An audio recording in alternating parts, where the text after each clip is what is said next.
Technique का सबसे ज़्यादा इम्पोर्टेंट क्वेश्चन है, ये हर साल ज़्यादा एग्जाम में पूछा जाता रहता है। तो आते हैं इस 49 क्वेश्चन पे। इसकी शॉर्ट ट्रिक है, देखिएगा सीखिएगा। तो सबसे पहले इसमें दे रखा है यहाँ क्वेश्चन में, यदि फोर यानी यदि चार वस्तुओं का क्रय मूल्य तीन वस्तुओं के विक्रय मूल्य के बराबर हो तो लाभ प्रतिशत क्या होगा।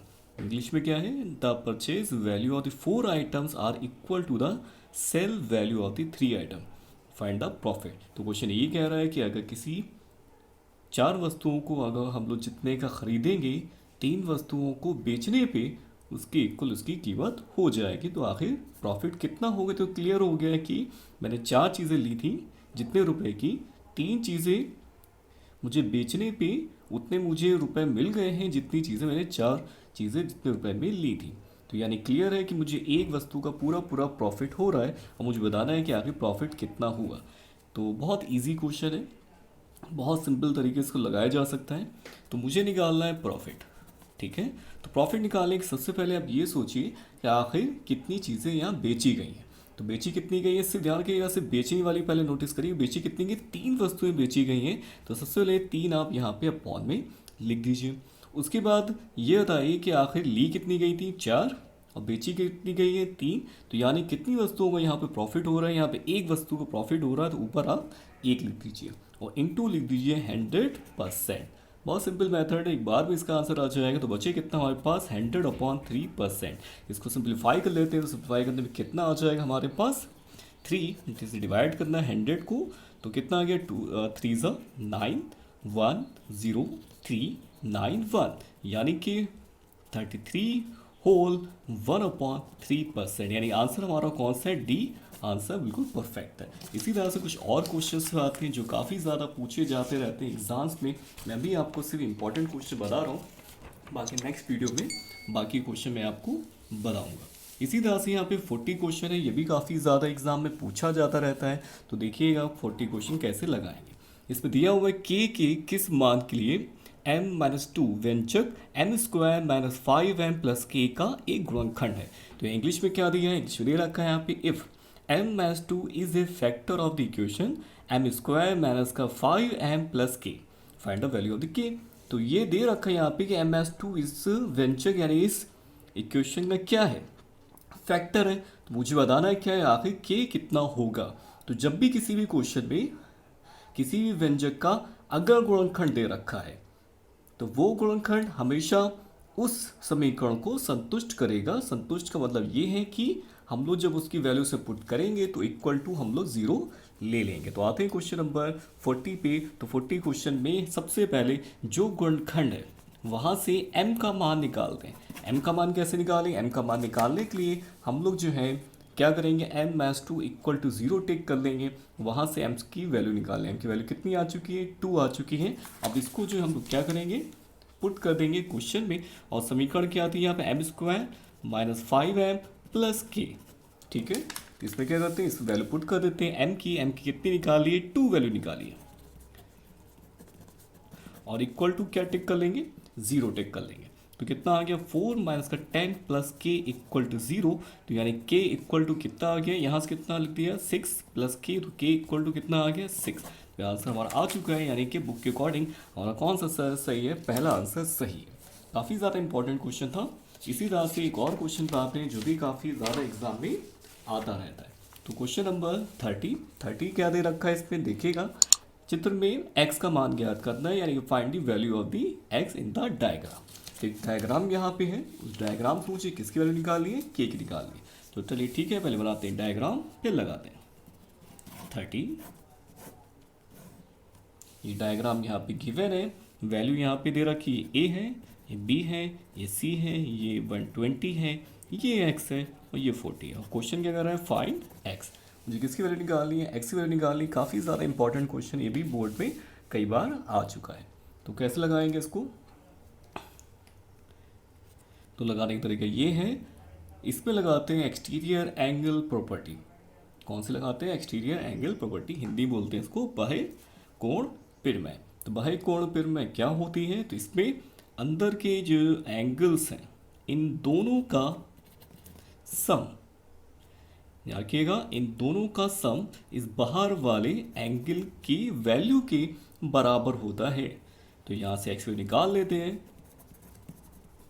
कितना आ गया 80। तो इस तरह से क्वेश्चन लगाएंगे, काफ़ी सिंपल था, आपको आ गया होगा। अब स्टार्ट करते हैं नेक्स्ट क्वेश्चन, वो भी काफ़ी ज़्यादा इम्पॉर्टेंट है एग्जाम पर्पज से।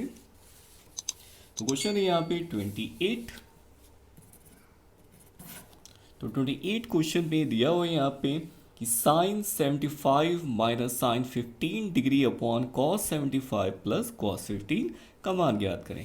इंग्लिश में क्या है, the find the value of the sine 75 minus sine 15 upon cos 75 plus cos 15।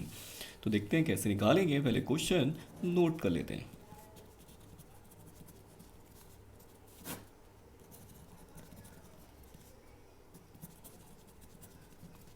ठीक है, क्वेश्चन नंबर नोट हो चुका है।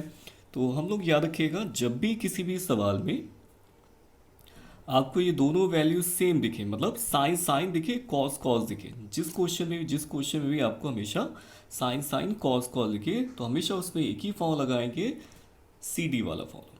तो सी डी वाले फॉर्मूले कौन से होते हैं, यहाँ लगाएंगे sine C minus sine D का, यहाँ लगाएंगे cos C plus cos D का। तो ऊपर चलिए मैं फॉर्मूला पे लिख देता हूँ, sine C minus sine D is equal to 2 cos C plus D upon 2 into sine C minus D upon 2। ठीक है, इसी तरह से नीचे कौन सा लगाएंगे, cos C plus cos D का, नीचे प्लस है इसलिए 2 cos C plus D upon 2 cos C minus D upon 2। ये आपको फॉर्मूले याद रखने हैं, तभी आपका आंसर आएगा। तो बस अब करना क्या है, मुझे सिर्फ ये अप्लाई कर देना ऊपर, सी डी कितना है, सी 75 है, डी कितना है 15 है। 2 कॉस सी प्लस डी यानी 75 प्लस 15 कितना हो गया 90 अपॉन 2, फिर साइन सी माइनस डी यानी 75 माइनस 15 यानी कि आपका हो गया 60 अपॉन 2। नीचे आते हैं cos C plus cos D यानी 2 cos C plus D upon 2 cos C minus D upon 2 यानी कॉस, एक बार जोड़ेंगे 75 प्लस 15 इज 90 अपॉन 2, फिर कितना आ जाएगा कॉस सी माइनस डी यानी कि 75 माइनस 15 है 60 अपॉन 2।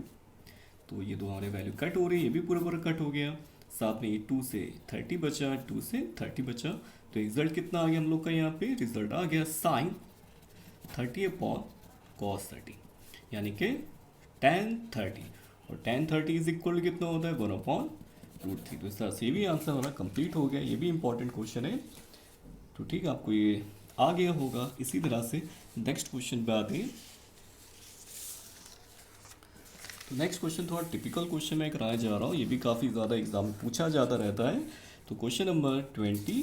तो 22 क्वेश्चन में देखिएगा क्या दे रखा है, इसमें दे रखा है x cube plus 1 upon x cube minus 5x minus 5 upon x की गुणनखंड करें। इंग्लिश में क्या दे रखा है, the factors of equation this. इसके मुझे क्या करने हैं, फैक्टर्स करने हैं।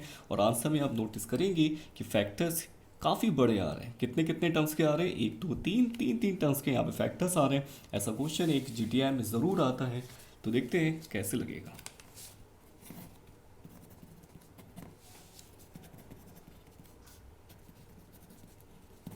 ठीक है, इसके गुणनखंड करने,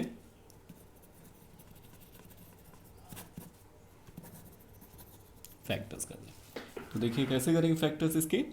तो सबसे पहले क्या करें, जब भी क्वेश्चन में 4 टर्म्स हो तो पहले आप क्यूब के इस तरह से, तो क्यूब वाले टर्म्स आप अलग कर लीजिए। ठीक है, मैंने अलग कर लिया, इनको मैंने साइड में लिख लिया है। बाकी इन 2 टर्म्स में से जो भी कॉमन निकल रहा हो आप कॉमन ले लीजिए। तो कितना मिल रहा है, निगेटिव साइन है, 5 भी कॉमन है, तो मैंने ये चीज़ कॉमन ले ली। जिससे निगेटिव साइन कॉमन लेने से यहाँ पे निगेटिव साइन था कैसा हो गया प्लस, और बाकी मैंने 5 5 दोनों से कॉमन ले लिया है। अब क्या करते हैं, तो आंसर में अब याद कीजिए, देखिएगा यहाँ पे कोई क्यूब का टर्म नहीं है, कोई क्यूब नहीं आ रहा है, तो इसका मतलब है क्यूब मुझे ख़त्म करना है। तो क्यूब कैसे अप्लाई करें, ख़त्म करें, तो यहाँ पे x cube plus 1 upon x cube है। इसकी आइडेंटिटी हम लोग जानते हैं, a cube plus b cube is equal to a plus b, a square plus b square minus a b. तो ये अप्लाई करते हैं, आइडेंटिटी कौन सी होती है, a cube plus b cube is equal to a plus b, a square plus b square minus a b. तो ये अप्लाई करता हूँ, ए कितना है यहाँ पे एक्स है और बी कितना है 1 अपॉन एक्स है। तो कितना आ जाएगा, पहले ए प्लस बी यानी x plus one upon x. उसके बाद क्या आएगा x square plus one upon x square, क्यों हो गया बी स्क्वायर, फिर माइनस ए बी, तो यानी x into one upon x, और साथ में यहाँ पे हमारा सेकेंड टर्म बचा हुआ है जो मैंने यहाँ पे लिख दिया है। और आप देख रहे होंगे यहाँ पे x plus one upon x और x plus one upon x ये दोनों में कैसा है, कॉमन है, तो इसको मैं निकाल लेता हूँ बाहर। तो बचेगा x square plus one upon x square, और ये एक्स एक्स क्या हो रहा है, कट हो रहा है, और बचा गया यहाँ पे 5। ठीक है, लेकिन अभी हम लोग का आंसर नहीं मैच हुआ है। अब क्या करेंगे, अब हमारे पास ये कितना हो गया, 6 हो गया, लेकिन आंसर कैसे लाएं, आंसर में 3 फैक्टर चाहिए। अभी हम लोग की देखिए ना आंसर कितने फैक्टर चाहिए, 3 फैक्टर चाहिए, हम लोग कितने अभी सिर्फ 2 फैक्टर्स आए हैं। तो अब क्या करेंगे, यहाँ पे स्क्वायर भी ख़त्म करना है, तो कैसे ख़त्म किया, जो इस पर छोटी सी ट्रिक लगाएंगे, देखिएगा। इसमें से मैं 6 में से 4 अलग करूँगा, 2 अलग करूँगा, 2 अलग कर लिया मैंने, 4 अलग कर लिया, तो कितना हो गया, ये चीज़ आ गई 2 मैथ्स का 4। ये रही जो 2 मैंने अलग किया है, इसमें मैं x into one upon x लिख सकता हूँ। x से मल्टीप्लाई करी मैंने, x से डिवाइड करा। अब जिससे हुआ क्या, यहाँ पे एक आइडेंटिटी बन गई, a square plus b square minus 2ab। देखिए a square plus b square minus 2ab, a कितना है x है, b कितना वन अपॉन एक्स, तो यानी कि यहाँ पे मैं चेंज करके x minus one upon X whole square लिख सकता हूँ, साथ में 4 को क्या लिख सकता हूँ, 2 स्क्वायर। ठीक है, ये चीज़ हमारे पास आ चुकी है। इसके बाद क्या करते हैं, तो आइडेंटिटी बन गई हमारे पास, कौन सी, a square minus b square, यानी कि a square minus b square is equal to a plus b and a minus b. काफ़ी ज़्यादा इंपॉर्टेंट क्वेश्चन है, ऐसा क्वेश्चन ज़रूर आता है एग्जाम में, आपकी पॉलिटेक्निक के इंटरनल एग्जाम में। तो x minus one upon x यानी ए स्क्वायर माइनस बी स्क्वायर यानी ए प्लस बी और ए माइनस बी, जिसको बोलते हैं एक बार जोड़ेंगे और एक बार घटा देंगे, कितना आ जाएगा, x minus one upon x plus का 2, फिर x minus one upon x plus 2। तो ये हमारे आंसर हो चुका है। इस तरह से क्वेश्चन लगेगा, काफ़ी ज़्यादा इंपॉर्टेंट है, थोड़ा लॉन्ग क्वेश्चन है लेकिन एग्ज़ाम पर्पज से इंपॉर्टेंट है। तो अभी स्टार्ट करते हैं एक और क्वेश्चन इंपॉर्टेंट जो काफ़ी ज़्यादा एग्जाम में आता रहता है। तो अब आते हैं क्वेश्चन नंबर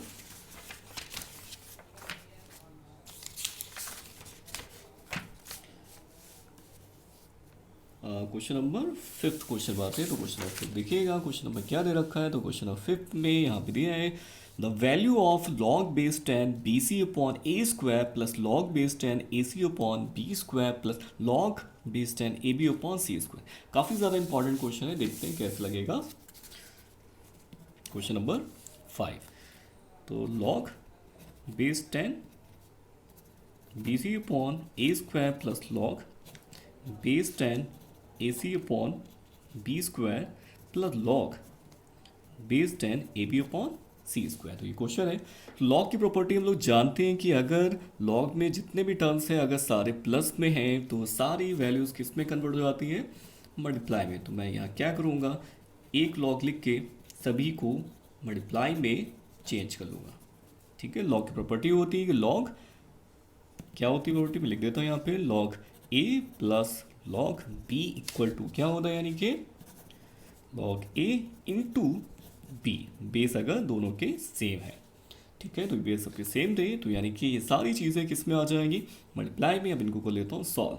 देखिए कैसे सॉल्व करेंगे, it's very easy. B square से एक बी कट गया, दूसरा बी इससे कट गया, सी स्क्वायर का एक सी इससे कट गया और एक सी हमारा इससे कट गया, ए स्क्वायर का एक ए इससे कट गया, एक आपका ए कट गया। तो बच्चा कितना, लॉग बेस 10 1, और लॉग 1 की वैल्यू हम लोग जानते हैं कितनी होती है, 0। तो आंसर क्या आ चुका है, 0 आंसर। काफ़ी ज़्यादा इंपॉर्टेंट ये भी क्वेश्चन था, मैं इंपॉर्टेंट ही क्वेश्चन आज आपको करा रहा हूँ, ज़रूर देखिएगा, मिलेंगे आपको एग्जाम में ये। अब आते हैं क्वेश्चन नंबर 1। तो क्वेश्चन नंबर 1 ये भी एग्जाम में आ चुका है, मैं बोर्ड ये आपका मैं एंट्रेंस पेपर से ही सारे क्वेश्चन करा रहा हूँ उस टाइम। इसमें क्या करना है, find the value of 72 maths का रूट 72 मैथ्स का root 72 dot dot dash infinite. तो क्वेश्चन मैं लिख देता हूँ आपको, यहाँ पे एक रूट है और एक ही नंबर स्क्वायर रूट के अंदर रिपीट हो रहा है। ये भी क्वेश्चन आता है एग्जाम में। तो पहचान इसकी ये है कि इसमें वैल्यू तो फाइंड करनी है। इसमें क्या होता है, एक ही नंबर स्क्वायर रूट के अंदर रिपीट हो जा रहा है। मतलब एक स्क्वायर रूट एक नंबर, फिर स्क्वायर रूट फिर एक नंबर, फिर स्क्वायर रूट एक नंबर, यानी एक ही चीज़ बार बार स्क्वायर रूट के अंदर रिपीट हो रही है और आंसर किसका निकालना है, इनफाइनाइट सीरीज तक का निकालना है। तो इसमें क्या करेंगे, दोस्तों बहुत सिंपल मेथड है लगाने का, तो देखते हैं कैसे लगेगा। तो सबसे पहले क्या करिए, इसकी वैल्यू निकाली, तो इक्वल टू कुछ मान लेते हैं, मैंने यहाँ पे एक्स मान लिया, यानी मुझे एक्स की वैल्यू निकालनी है। अब क्या है, इसमें अभी लिखे कितने टर्म्स हैं, 3, लेकिन इनफाइनाइट सीरीज के अंदर एक और भी आ सकता है। तो ये रहे कि एक्स इक्वल टू कितना है, ये चीज़ हमें दे रखी है। अगर मैं एक टर्म यहाँ छुपा लूँ, मैंने एक टर्म हटा दिया, तो क्वेश्चन में कुछ फर्क पड़ा। अब बोलेंगे सर यहाँ तो 2 रूट हो गए, लेकिन हम चाहें एक रूट और इसमें और लगा सकते हैं इस तरह से, ठीक है ना, एक सवाल और बन जाएगा। लेकिन ये तो वही क्वेश्चन हो गया जो स्टार्टिंग में था, यानी कि ये वाला टर्म हमारा वही टर्म हो गया जो क्वेश्चन में स्टार्टिंग में लिखा हुआ था। तो यानी कि इस सेल 2 के बाद मैं यहाँ पे फिर से x लिख सकता हूँ, ठीक है, क्या लिख सकते हैं, x लिखा जा सकता है दोबारा से यहाँ पे, क्योंकि ये x ही पूरी वैल्यू थी। तो मैंने एक टर्म अगर हटा के सोचा जाए तो ये चीज़ हमारा क्वेश्चन ही है। उसको क्वेश्चन की वैल्यू मैंने कितनी सपोज की है, x वैल्यू सपोज की है, तो क्वेश्चन में मैंने क्वेश्चन पुट कर दिया, यानी कि मैंने यहाँ पे क्या पुट कर दिया, x पुट कर दिया, ठीक है। तो अब क्या करेंगे, स्क्वायर रूट हमारे पास आ गया है, तो स्क्वायर रूट हटाने के लिए क्या करते हैं, स्क्वायरिंग बोथ साइड, मैं दो साइड स्क्वायर कर देता हूँ। यहाँ से स्क्वायर रूट खत्म हो चुका है, ये इक्वेशन एक बन चुकी है, कौन सी, क्वाड्रेटिक और क्वाड्रेटिक इक्वेशन के फैक्टर कर लेता हूँ। तो फैक्टर करने के लिए पहले उसको लेते हैं स्टैंडर्ड फॉर्म में, यानी मैंने सारे टर्म एक साइड ले आया हूँ, एक्स स्क्वायर फिर एक्स फिर नंबर। फैक्टर करते हैं, तो कैसे फैक्टर करते हैं, 72 के ऐसे फैक्टर कि घटाने से कितना आ जाए, 1 आ जाए। तो क्या लगेंगे, 8 9 72, और 9 में से 8 घटेगा तो कितना आएगा, 1 आएगा। तो इसलिए इसके factors 9 minus 8 into x minus का 72, ये फैक्टर्स हो रहे हैं इसके, फैक्टर मैं कर रहा हूँ उसके। यहाँ से मैंने कॉमन निकाली, यहाँ से भी 8 मैंने कॉमन निकाल लिया है, तो यहाँ से कितना आ गया, एक्स प्लस का 9 फिर एक्स माइनस का 8 इक्वल टू 0। तो एक्स प्लस का 9 इक्वल टू 0, एक बार एक्स माइनस का 8 equal to 0, X equal to minus का 9 और एक्स इक्वल टू कितना आ गया, 8 आ गया। अब दो आंसर यहाँ पे आ रहे हैं, कौन सा आंसर मैच होगा, तो कैसे डिसाइड करेंगे, पहले ये बताइए कि आंसर क्वेश्चन कैसा था, स्क्वायर रूट में था, इसलिए आंसर हमेशा कैसा मानेंगे, इसका पॉजिटिव ही मानेंगे। तो इसलिए हमारा आंसर कौन सा होगा, 8। ये आप मैच कर लिए बुक उससे, पेपर से, तो पेपर में देखिए 12 है, 8 है, 4 है, 6 है, तो आंसर किससे मैच हो रहा है, 8 से। तो यानी हमारा कौन सा राइट आंसर है, 8 राइट आंसर है। तो ये मैंने कुछ आपको इंपॉर्टेंट क्वेश्चंस कराए हैं, उनको रिवाइज करिएगा, ये क्वेश्चन आपको इंट्रेंस एग्ज़ाम में मिलेंगे। बाकी नेक्स्ट वीडियो में जो मिलते हैं, सब्सक्राइब करना ना भूलिएगा।